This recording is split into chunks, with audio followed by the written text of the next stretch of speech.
and they're big shots from Houston. Right. Yeah. So, but then I built up a pretty good reputation of fishing and knew my way about the Gulf of Mexico and all that.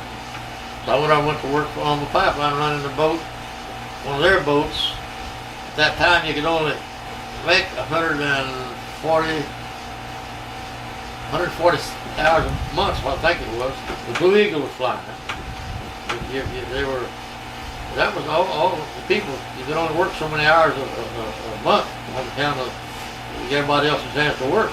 Oh, okay. Yeah. So I'd work my time out. That time, running the boat over there, you put in 12, 14 hours a day before you get out for daybreak and be back in after clean your boat up. I'd get my time in. I'd run my boat during the other time, and I was doing pretty good. In the meantime, I bought me another house, and after I sold it, but anyway. So I run this boat, and I'm eating all the big shots from Houston, you know. And I was a good fisherman. I'm a good hunter, duck hunter too. And I met a lot of these people, and I think who it was.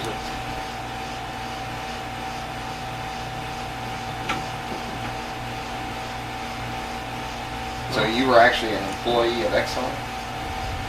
On the pipeline. Yeah. Later on.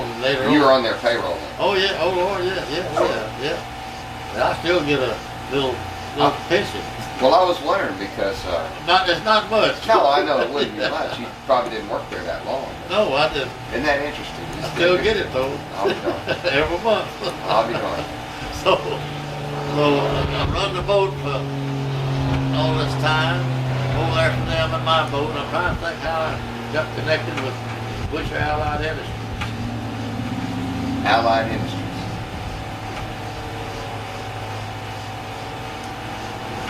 You think that was somebody you met through that Exxon? Yeah.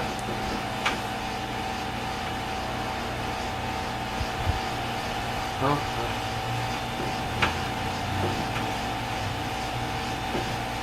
Damn, Bert. That's all right.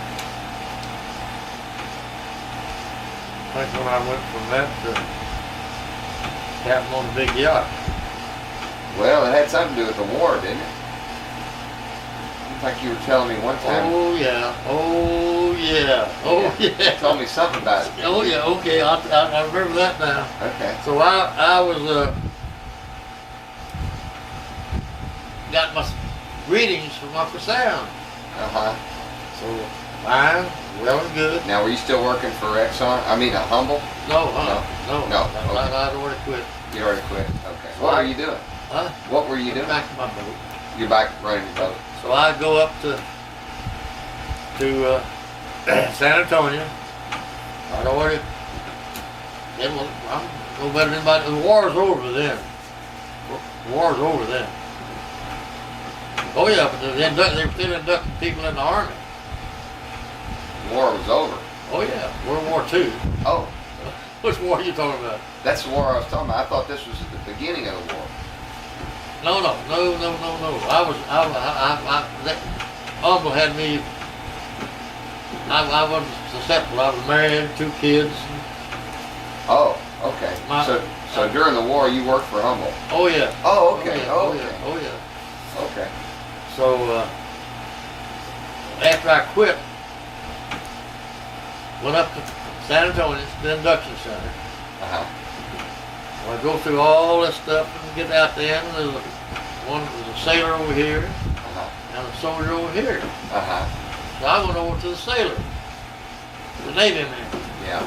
And that soldier said, young man, you come over here. I said, sir, I've been on the water most all my life. I'd like to go in Navy. You look good in khaki. What they call it, what the soldiers wore? Yeah, khaki. Yeah, olive drab or. Yeah. I said, no, sir, I don't think so. I said, I'll go right out here and call somebody, put me where I want to go. I walked out of the telephone and called Houston. This guy been trying to get me to go captain on a yacht. Named Jake Hershey, J.W. Hershey, Butcher Allied Industries. So I called Jake and I said, Jake, I'm ready to go to work. said, where are you? So I'm at the industrial center, Sandy. Why the way you got overseas?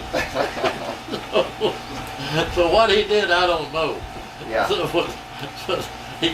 he called me and said, Woody said, the Celia is a dry dock in the place between Galveston and Houston. Uh-huh.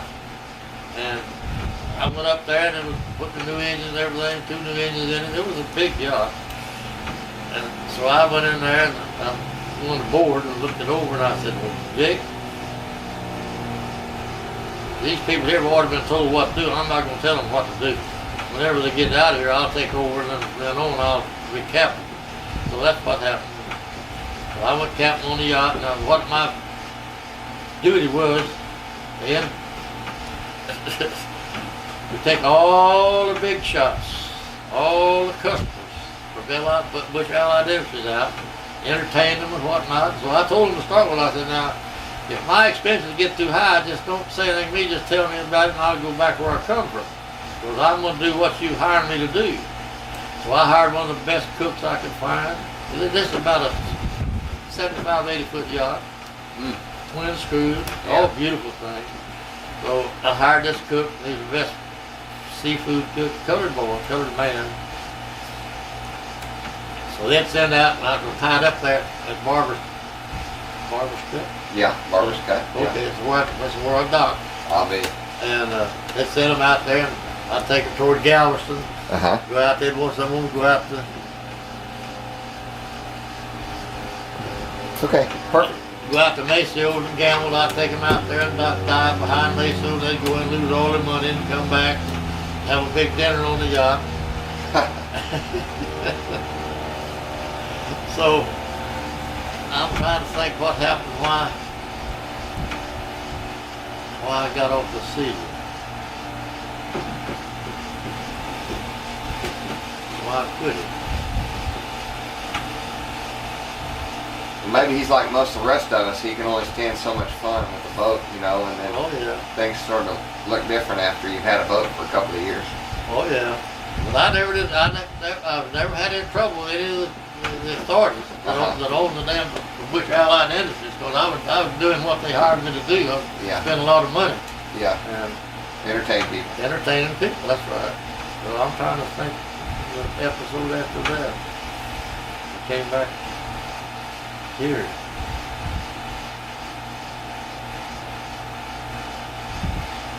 Well, you spent some time overseas at some point in your life, didn't you? Oh yes, that's after I went. Oh yeah. Okay. A fellow named John Rawson. John Rawson. He was a welder at the time I worked on the pipeline. And John and I got to be real good friends. And he got a hold of me. Made contact with me and said, Woody said, we have got an idea in this pipeline industry that could make millions of dollars. But we got a man trying to run it that's got screwed up. He said, if you will come over here, this is Corpus Christi. It was Ross Riggers out there on the there at the harbor. Who is it? Ross? Rawson Richards. Rawson Richards? Rawson Richards. Okay. So went over there and they had taken this Ingleside boy, he was in charge of everything. They had gone to watch an operation where you put heavy coating on pipe. Said 2 of them. One of them was a pilot. They had an airplane, and they went up there to try to steal the idea. Oh. So they go up there, this side of Dallas.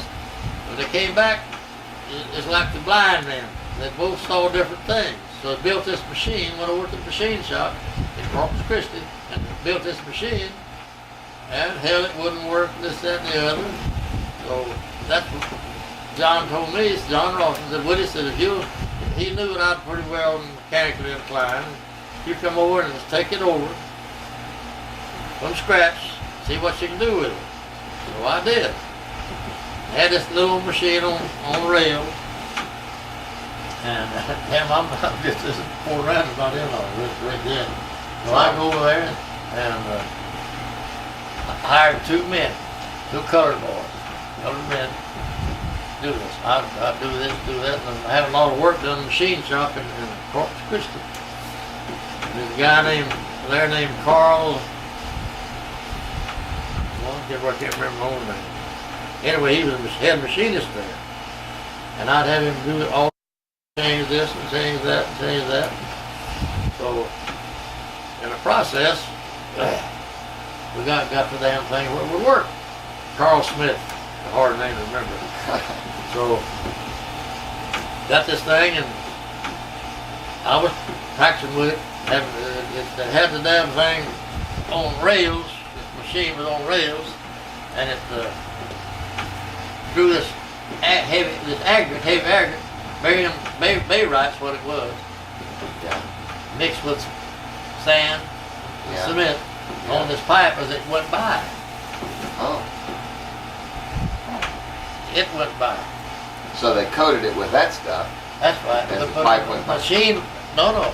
I later did that. Oh. The machine went by. The machine went by, okay. So after a while, did this and got where I could do pretty good, fair job. So goddamn Dutch, the partner of this thing, he went to Humble and got a big job up there. And so I'd hired this young fellow that died here.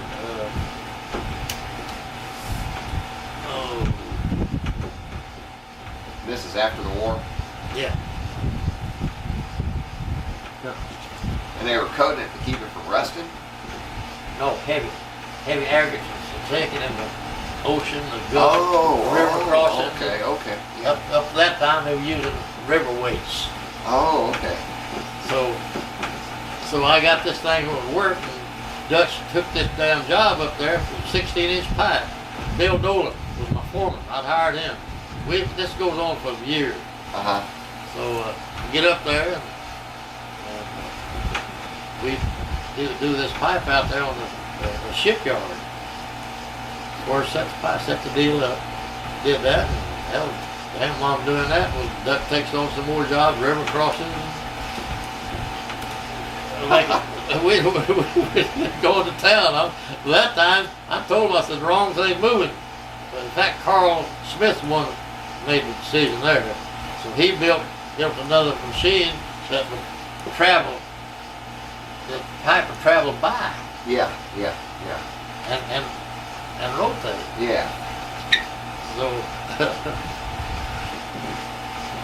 Like a screw. Oh yeah. Yeah.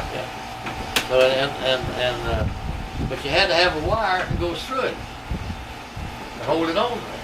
Because you get up to be big diameter pipe, the weight of the coating will throw itself off. Right. So you have to have.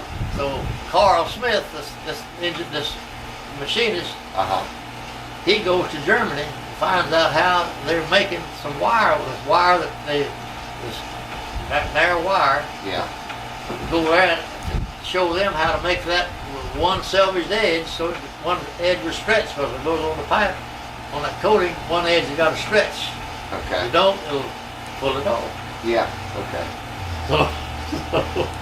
But this time, this thing is mushroom and this, that, and the other, and taking more work than we can take care of. I went all over to Louisiana. Well, I want to go through all that pipeline work. I'm in Venezuela, down there doing work all over the dam. For this same process? Same process. Okay. Oh Lord, yes. Oh hell, yes. Venezuela. And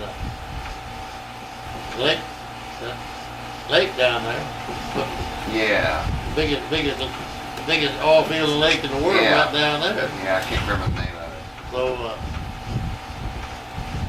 I stayed down there a couple of years. Back this time, I've lost destination. The end of the hair of my oil left out part of it. I went to hell for about a year and a half, 2 years. Oh, yeah. And after I lost her, I'd remarried. So, and she came down there, stayed a while, came back. But while I'm down there, I get a letter from Maureen. And her father had passed away. And they owned Matthew's place down there. Right. So, tell me that if I'd come back up here and buy Bill Moore out of, he was half partner. Buy Bill, at that time I'd accumulate a pretty good amount of money. And buy Bill Moore out, and I'd own half of Matthew's. So I thought about it, so I said, okay. So I came back up and bought Bill out. But I told Mr. Startley, I said, now you all know Cricker and I, that's your brother, I've never gotten along with kids up to now. And he and I can't get along as partners. Oh, I said, you'll be the operating partner, this, that, and the other. So we go in there and I'm making money as fast as I can count it in that store. Now, is this Woody's or is this something No. else? Matthews. Matthews. Okay, Matthews. Got it. Place. I got it, yeah. So, in about 6 or 8 months, he comes in the office and said, Woody said, my health condition has improved to the point where I can act as an equal partner. I said, you are the partner. I walked out of the damn thing and never went back. Just like that. Never went back in the son of a. I knew I couldn't get along. I'd have to kill him or what. So, wow. So, after about, I don't know, I guess her mother, Vera, or his mother, told Florine that she would give her that waterfront there. Yeah. So all of it?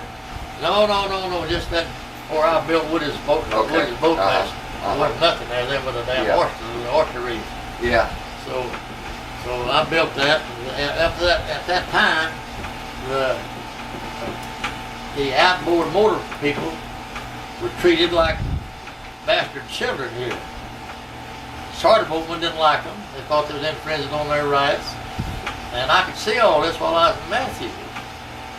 And I could see that there was more outboard than there was charter boats. And I said, well, you give me enough damn pennies, they can take them dollars and go to hell. so I built Woody's. The outboard in. The outboard in. Yeah. Wouldn't let them come over there. Wouldn't let the charter boats go? No, hell no. Just kept it for the outboard. That was the outboard. So, and I got the business. I guarantee you I got the business.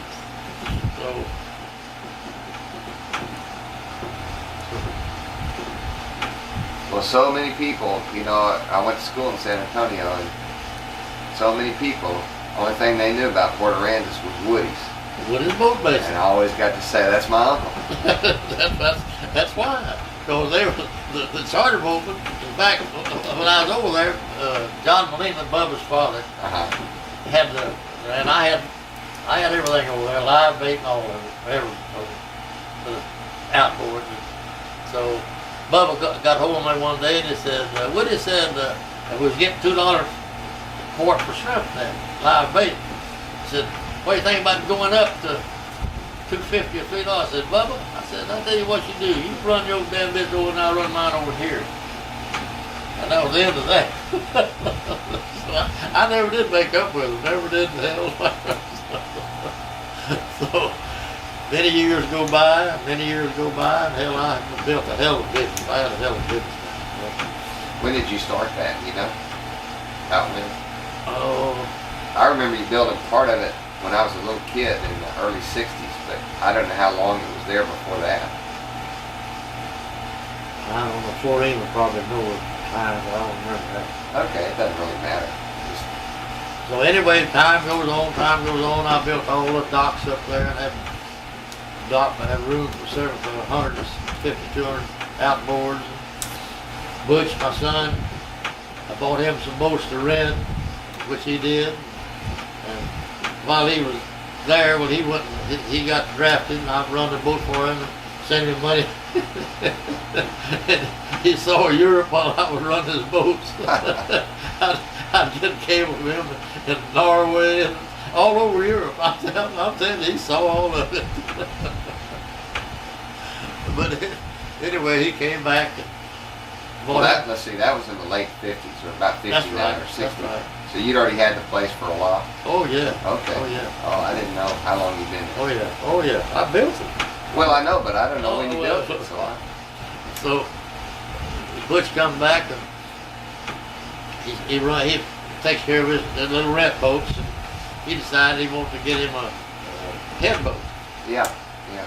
So he gets a friend of his, and they go up on the East Coast, buy this boat, and I went to the bank and stood good for his note, bought this boat and brought it back down here. Lady Lorraine was the name of it. And he run that boat out of there and made good money. Now wait, hold it. The first one, that was a Mustang. Mustang. Then he got Second the one Lady was the Lorraine. Lady Lorraine, yeah. Right, I'm wrong. Well, I yeah, got- because I worked on the Lady Lorraine. Yeah, that's right. The Mustang, that's it, Mustang. Yeah, Yeah. yeah. So, then he got another one after that. Oh, he did? Oh yeah. After the Lady Lorraine? Yeah. Yeah, let's see, I'm trying to think of the hurricane that he had when he had the Lady Lorraine. Celia. Yeah, Yeah. that's right. Yeah, somebody was telling me the other day that they got caught over here. They were a kid. They were going surfing. They got caught over here, and they rode the storm out with him on that. On the Lady Lorraine. Yeah. Wound up over against those boathouses on the that basin there. Yeah. And, trying to think what led up to my selling out down there. Selling Woodies. Yep. Well, it was that dentist from Corpus, wasn't it? No, San Antonio. San Antonio. I'm going Austin. Austin, that's right. Yeah. Doctor. I can't even remember his name. He was a hell of a nice guy. He was honest too. Was he? Yeah. In the meantime, I leased out a piece of property up there for a nightclub. Uh-huh. You remember that? Well, I remember Mrs. Pete, but I don't remember. Miss Pete, that was it. Was that a nightclub? It was, yeah. Was it? Okay. Oh, yeah. It was a cafe when she had it. Okay. But after she Later became. got out of it, Okay. well, I released it out for a nightclub. Uh-huh. And I'm leaving out a lot of poor rabbits I can't remember. Well, we're getting your story. That's pretty good. We're on track with your story. We can always go back a little bit. I'm trying to think of that doctor's name. Charlie? Charles? No. No? Anyway, I had at least 100 feet wide. All the way to the water? No, up on that street. On the That's where street. that club was. Okay. And the guy that I leased it to, what I'm trying to arrive at is, when I sold it, Uh-huh. he still had the lease. Uh-huh. So I told this doctor about it. Yeah. I can only sell you outright from that lease down to the water. So it was millions or so dollars involved. Uh-huh. So he, God damn, I can't think of it. Anyway, he called me. He said, Woody said, I'm having financial trouble and my bank's going to foreclose on that. He says, you foreclose on that other half of it. In the meantime, I'd already got my ranch. That was a deal. I'd find the ranch, he'd buy the ranch. Trade you. Huh? And kind of trade you? And trade so it Yeah. eliminates the taxes. Yeah. Yeah. So, which he did. I found the ranch up there and he bought it and we exchanged it. And so he called me and said, foreclose on the other half of that thing. Which I did. That's how honest it was. Yeah. So I foreclosed on him and time goes on, several years go by, and there was a fellow from Mexico. Was in some kind of a deal with that guy's got the waterfront now, Uh-huh. and they didn't get along. So this guy comes to me from Mexico wants to buy that 100 feet. Uh-huh. So, and told me the whole story. So I said, well, it's going to be high. I said, what do you mean high? I said, well, somewhere around a little less than $500,000. Oh, that's all right, he said. I said, I'm talking about cash. He said, well, that's all right. I sold it to him. And did it have waterfront with it? No. Golly, Woody. He had 100 by 300 feet Oh my goodness. on that street. Woo. So, Mm, that guy's down there now, I bet you he got $1 million for it. really? Because that's what he wanted it for. I know what he wanted to do. He wanted to choke that guy down on the waterfront. Yeah. Build that big cafe down there. Yeah. And then you know. Oh, is that where Trout Street is? Is that what you're talking about? Trout Street? Was that your name? No. Trout Street's the one that goes through the waterfront. Okay. Trout Street's would be a continuation of Alistair. Yeah, but I mean that cafe, that Trout Street Cafe. Is that the one you're talking about? Is that the land?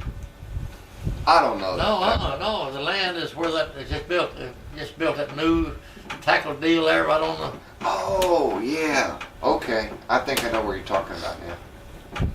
That's part of it right there. Goes all the way down to Trout Street. Yeah. Okay. I got it. Yeah. It hadn't been there long. Just a few years. No. Hell, Yeah. been there probably less than a year. Yeah. Okay. I probably haven't even been down there in the last year. I don't see how they make it. I went the other day and there wasn't nobody there but me and 3 clerks.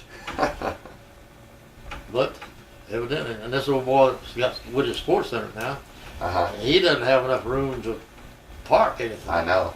And he closed the ramp that I built down there, the loading ramp, launching ramp. Closed half of it. He closed the whole thing?